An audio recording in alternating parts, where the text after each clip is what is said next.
Xalifa ñu ngi lay nuyu. maa ngi jëloon ziar. waa Bataaxal TV ñoo doxantu woon ñëw ginnaaw raay seet si la ginnaaw bi ñu yëgee ne dañ la taxaloon bracelet électronique au final tey lañ ko mujjee dindi ñu ne woon ñu ñëw waxtaan ak yow tuuti xaw a xam tuuti si sa jaar-jaar en même temps aussi xam li waraloon takkal bracelet bi. waaw bracelet électronique bi de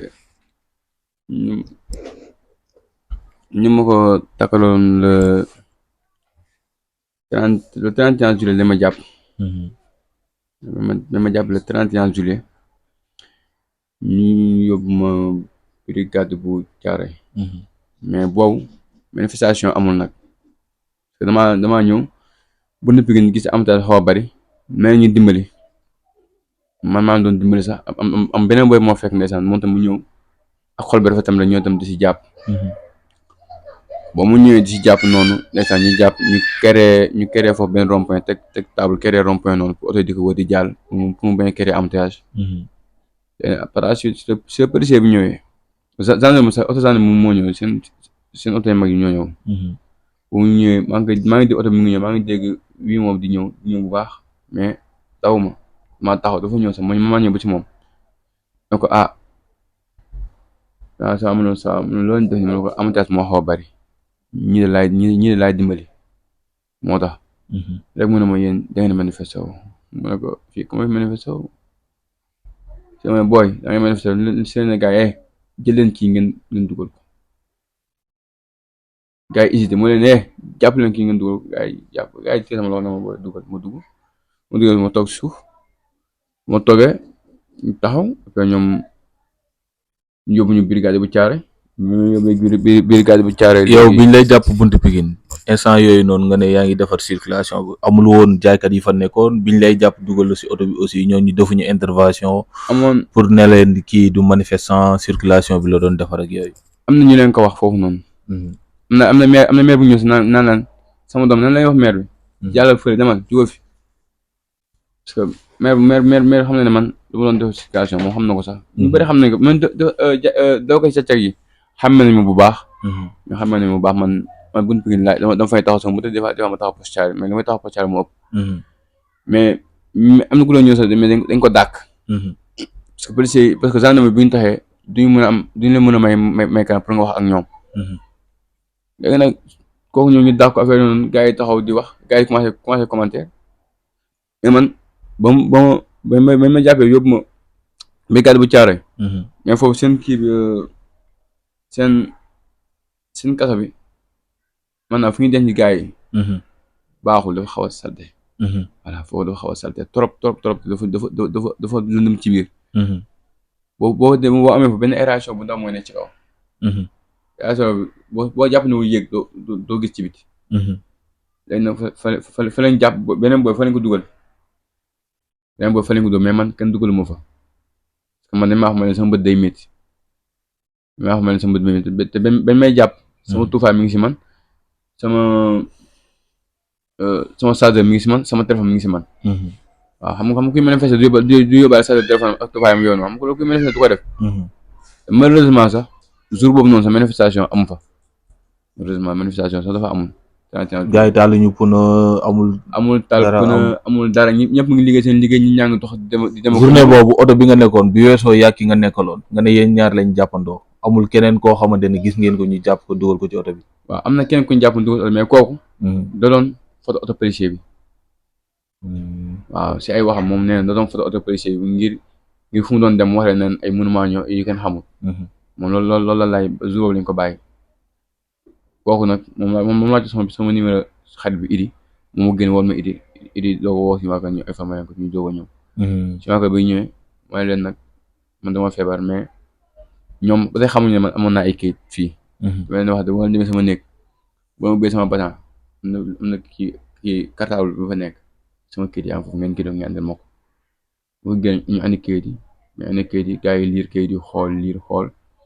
xam nga ñoom bu ñu bëggee defee rek lu nekk lañuy def. ñu liir xool après waa ñooy waa bu subaa ngeen dem gis ak juge bi ñu xëy suba ñu dem. balaa ngaa xëy suba sa première guddi kaso mosoo kaa xam mosuñu laa ramasse mosuñu laa jàpp. ñu ne la tey kaso ngay fanaan sa première guddi foofu. sama premier guddi dama toog xalaat sama bopp ba ñu ma takkal kii bi sama loxo. lami. mais lam bi su ma ko nee dama toog ba benn heure bi moo tax ma métti sax toog bi sax ma tëddaal mais lu ma tëddee loxo bi lay nekk ci kaw day xaw a sax tuuti mais loxo bi lay nekk ci kaw. ma nekkaat si toog noonu mais premier guddi googu noonu ndeysaan benn léegi laa mën a wax muy sama premier guddi ba sama yaay rek laa ci vocal.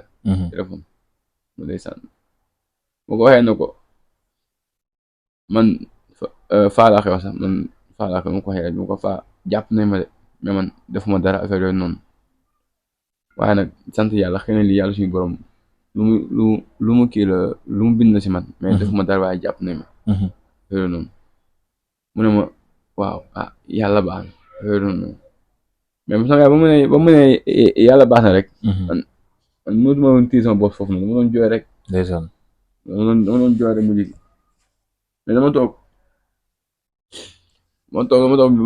ba benn instant ma ne xëy na yàlla baax na wax naa ko dal na sama xel yàlla baax mais lu ma si gën a métti mooy sama soxna si bàyyi woon rek moom gënoon métti. lu tax mu métti la. dafa toll si diggante. tampi dafa nekkoon xale xamul dara. dafa toll si diggante nekk xale bu ndaw xamul dara.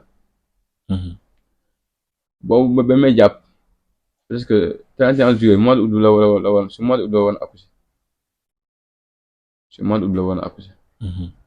man de moom rek laa doon xalaat di ko xalaat rek nu muy def di ko xalaat affaire yoon mais man wax naa leen dalal leen seen xel man fu ma nekk maa ngi sant yàlla dalal leen seen xel la yàlla baax na loolu si xamul tamit am na benn waay yoo xam ne si tribunal la ma fekk tribunal bi may ma 10 000 francs danaa ko ñëw bilaay na yow booy kër gis naa la buntu Pikine ngay def lii ak lii am maa la may 10 000 francs yow defoo dara ma expliqué ko ne loolu la ma jàppee bilaay wala taalaay si kanamu chef Diédhiou mu ngi si tribunal ba chef Diédhiou si kanamam jour boobu noonu te jour bi may takkal jour bi may delloo mercredi boobu bi may delloo police pour ñu tax ma bracelet électronique kenn mën a teew ma dama àndoon chef Diédhiou di dox di dem booto bu ñuy jël si dab mi pour ñu dem fanaan waa police bu Pikine kii police bu Guédiawaye kenn mën a teew ma parce que man du ma nit kuy daw man su ma deful dara mënu maa daw man su ma deful dara du ma daw préparation ñu yóbbu ba ñu xëyee ñu jàkkaarloog mercredi bi daal laay doog a jàkkaarloog juge bi. waaw mercredi bi laay doog a jàkkaarloog juge bi mardi lundi juge bi ne dafa jàpp mardi juge bi ne dafa jàpp mercredi laay jàkkaarloog juge bi léegi nag juge bi ba ma jàkkaarloo ak moom si la ma ne yow xam nga lu leen fa andee nag man xaw ma ko de mu ne ma manifestation la fa andee ma ko man manifestation def ma ko de mu ne ma loolu la fi bind ma ne ko ah mais man def ma manifestation mu ne ma. yow fan la jàpp ma ko bunt Pikine la ma jàppee ñu ne ma xam da ngaa tegoon ay xeer ay kii ma ne ko teguma xeer teguma dara ay table lañ teg daf ko keree ko rond point pour oto yi jàll automatiquement am na benn waay toog si wetam noonu mu ne ko bu nekkee 31 juillet la mu ngi toog ak dimanche xaw ma mu ne ko bunt Pikine amul manifestation. voilà mu ne ko dimanche boobu bunt Pikine amul manifestation ñëpp ku ne yaa ngi liggéey si liggéey mu ne ko mu ne ko nag bu fekkee man lu ma lay wax nekkul dëgg ñëwoon dem bunt Pikine bu fekkee dañ la man dama doon manifesté wu su mu ñëwee nga def lu la neex mu ne ma non du ma def lu ma neex ma ne ko yaa ngi commencé def lu leen neex non du ma def lu leen neex mu ne ma waaw léegi yow sëg mënuñu laajte sa maladie bi te boobu yóbbuwoon nga sa yóbbu naa sama médical ñaar benn bi sax yaakaar naa xam naa si ñoom lay réeré ñaar benn baa ngi nii li hôpital Fann ñoo ma ko jox man damaa feebar taral ma sa manifestation man saxaar bari su ma la aasee daf may sonal te léegi nag gars yi chargé PV bi ñu ne man aw ma liggéey léegi si li ma demandé ne ma yow la ngay liggéey donc man damay def étanchéité pose étanchéité laa def mais pose étanchéité dama doon utal waa ji karo moo tax dama doon utal waa ji karo moo tax parce que sama certificat mu ngi nii wal ne ko ma leen dama doon utal waa ji karo moo tax léegi nag man étanchéité laay def affaire yooyu noonu juste nag si la nekkee su ma ne waaw yow leen ne amoo liggéey dokeer nga affaire yooyu noonu ma ne la mooy dokeer ma fexe ñuy génne benn certificat de congé boo xam ne maa wax ñu génneel ma ko wala nag man damay liggéey si entreprise seen alim en même temps tamit encore parce que man su ma deful lii maa ngi def lii man xaw ma toog man su ma tëddee damaa feebar fii mu fa tëddee damaa feebar léegi nag par la suite léegi ñu mu ne ma waaw léegi si comme yow sa maladie moo tax mënuñu laa tëj. ne taxal bracelet électronique. léegi jour bi may taxal bracelet électronique jour boobu noonu jour boobu lañ ma woo ñëw ñu tase ko takkal ma ko waaw ma ñib si ba mu ñëwee ñib si nii ñu woo ma ne ma yaa ngi dëkkee si booru autoroute bi.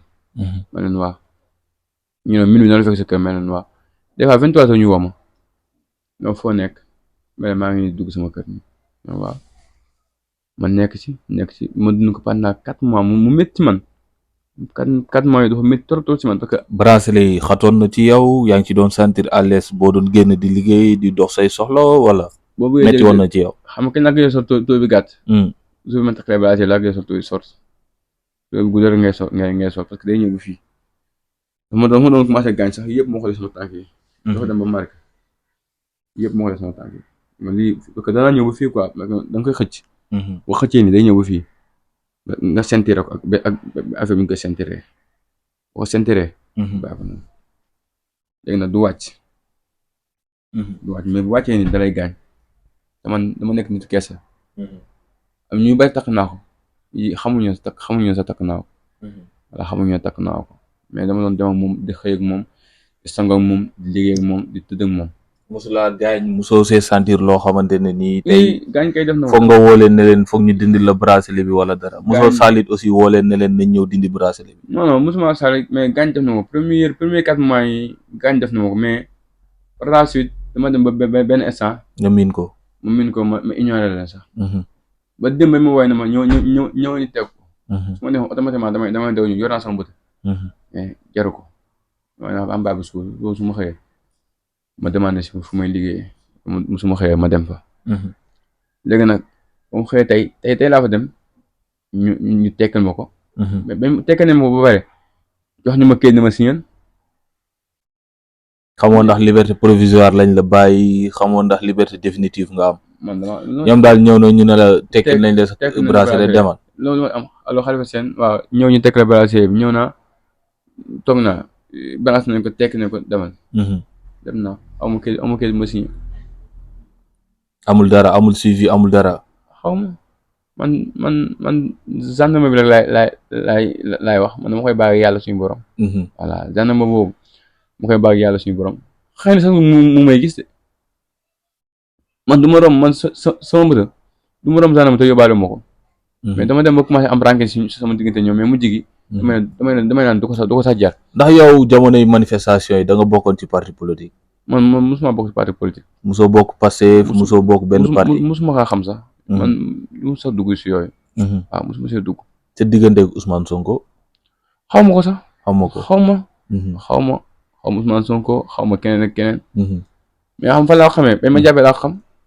biñ la jàppee ngay soog a xam. kuy Sonko laa doon xam ki Sonko te def ma dara. bañ ma jàppee. laa doon xam ne man nekkee diw moo tax ñu jàpp ma.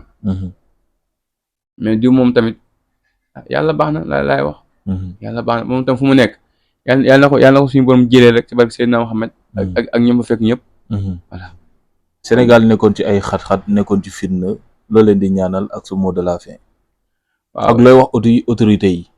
ndax fekk nit muy jàppale nit ñi ba ndogal fekk ko ci est-ce que loolu yoon la est-ce que war nañ ñëw rek ñu jàpp ne yow premier ñi njëkk a wax ñooy wax dëgg yow mi wax waxoo dëgg rek ñu takkal la bracelet yow am nga sens parce que ki nga nekkaloon nee nga dañ ko yóbbu kaso Rebeuss. waaw ku ma nekkaloon. kooku dañ ko yóbbu 100 mètres.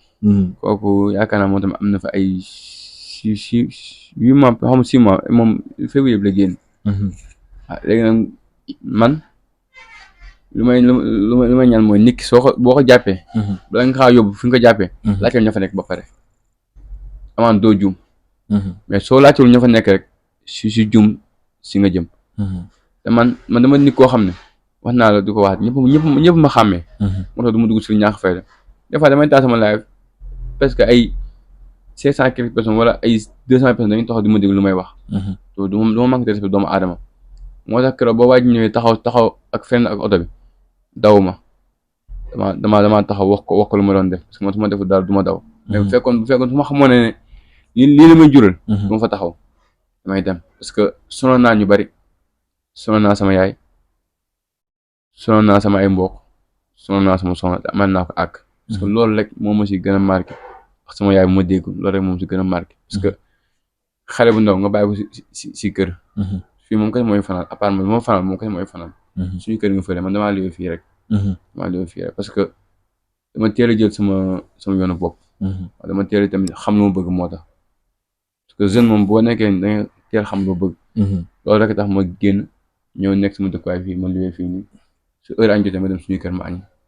sama heure tëdd jotee ma ñëw tëdd fii. noonu laa xam mel. tamit sama dernier moom maanaam mooy maa ngi ñaan autorités yi. ñoo mën a dimbali ma defaat sama deuxième opération ni ma si dimbali te yàlla rek tax. maa leen ñaan ni ma dimbali te yàlla rek tax parce que tamit demoon naa boo amoon amuson ba war a dem mais situation dafa ñëwaat si diggante bi. mooy affaire bracelet bi ma jàpp mu doon lu man parce que tubaab moo doon dimbali. ba mu yëgee ne bracelet électronique lañ ma jàppee ba mu yëgee ne jàpp ne ba tax ma bracelet électronique dafa yaakaaroon ne man dama def crime moo tax ñu tax ma bracelet électronique bi moom loolu sax la njëkk a wax. loolu la njëkk a wax mais damay sant yàlla parce que yàlla suñu borom moom mooy bindi jàmm. xëy na tamit fii la ko yàlla ne fii lay yem. su ma waree dem fajiri naa dem bu ma waree fajoo Sénégal naa fajoo Sénégal fii. parce que fii nii ñu bari dañ naan waa France fañ jaamu si opération bi est-ce que ñoom mën nañ faa jaar. te ñoom nuñ def ba opéré ma man xaw ma ko ñoom xamuñu ko. moo tax nag man damay ñaan yàlla fépp mu am opération man na ma lii teg rek. ba ma nekk France ak ma nekk fii laa si yemale. man naa yow di gis sama yaay rek. voilà man naay xeew di teg sama yaay di am lu ma ko jox. te des fois nag benn affaire mu am si man su ma gisee ma toog fii nii su ma génn ma dew ma sama yaay maanaam rus naa toog yor ma lu ma ko jox. rus naa toog sama yaay su ma yoree 200 dama koy jox su ma yoree 300 dama koy ñëw na ko am su ma yoree 1000 francs ma ne ko am des fois lu muy ndogoo sax ma ñëw daw lijjanti na ko am parce que man noonu laa mel te noonu laay dundee.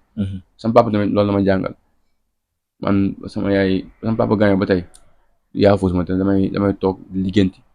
lépp loo xam ne waroon nañ ko si kër gi mu koy daw lijjanti xaru Tabaski balaa moo ñëw waaye Tabaski bi ñëw mën naa daw uti benn bu ndaw bu yem ma defar ba mu baax mu ñëw Tabaski ma ñëw andi ko kër gi jox sama yaay toog parce que jeune la xale la mais xam naa lu ma bëgg. mais du tax tamit ma dem jëli alal jàmm. su ma ñàkkoon bay lekk xeer du tax ma jël alal jàmm xaatuma ko. yéen tamit maa ngi leen remercier waa chute bi. di leen ñaanal Bataaxal TV. Bataaxal TV maa ngi leen ñaanal yàlla lépp loo leen bëgg seen site bi. yàlla na nekk suñu borom may. yàlla na dem ba doon ay télé yu mag.